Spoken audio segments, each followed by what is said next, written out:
April 30 புனித 5ஆம் பத்திநாதர்.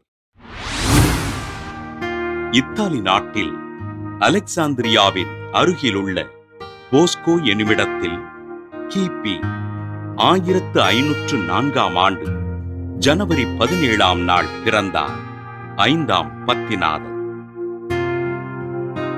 Antonio கிஸ்லெரி என்ற இயற்பெயரை கொண்ட இவர் குருவாக விருப்பம் கொண்டு புனித சாமிநாதர் துறவற சபையினில் சேர்ந்து கிபி 1528ஆம் ஆண்டு குருவாக அருட்பொழிவு பெற்றார்.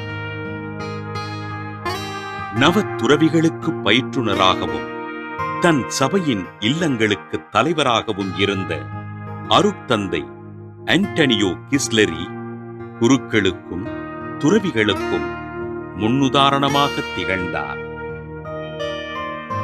சுமார் 16 ஆண்டுகள் குரு மாணவர்களுக்கு இறையியலும் மெய்யியலும் கற்பித்த இவர் கிபி 1556ஆம் ஆண்டு திருத்தந்தை 4ஆம் பவுலினால் ஆயராக திருப்பொழிவு செய்யப்பட்டு மிலான் லம்பார்டி பகுதிகளில் இறை நம்பிக்கைக்கு காவலராக இறைபணிகள் செய்தார்.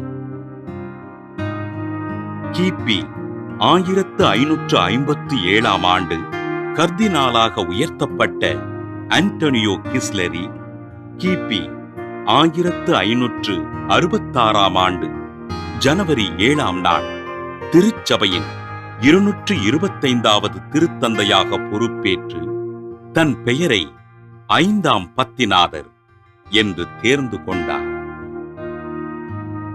தன் வாழ்வினை எளிமையாக வாழ்ந்த திருத்தந்தை 5ஆம் பத்திநாதர் திருச்சபையில் பல்வேறு ஒழுங்குகளை செய்து திருச்சபையினை வளர்ச்சி பாதையில் வழிநடத்தினார்.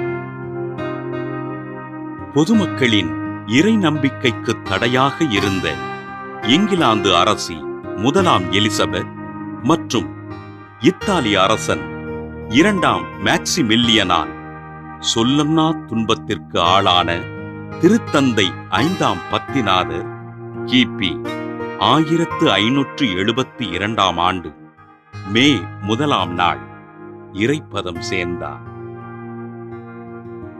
நோயாளிகள் மீது அன்பு கொண்டு தொழுநோயாளர்களை கட்டி அணைத்து எளிமையாக வாழ்ந்த திருத்தந்தை 5ஆம் பத்திநாதரை திருத்தந்தை 11ஆம் கிளெமெண்ட் கிபி 1712ஆம் ஆண்டு மே 22ஆம் நாள் புனிதராக உயர்த்தி இத்தாலியின் மால்டா போஸ்கோ பகுதிகளுக்கு பாதுகாவலராக அறிவித்தார்.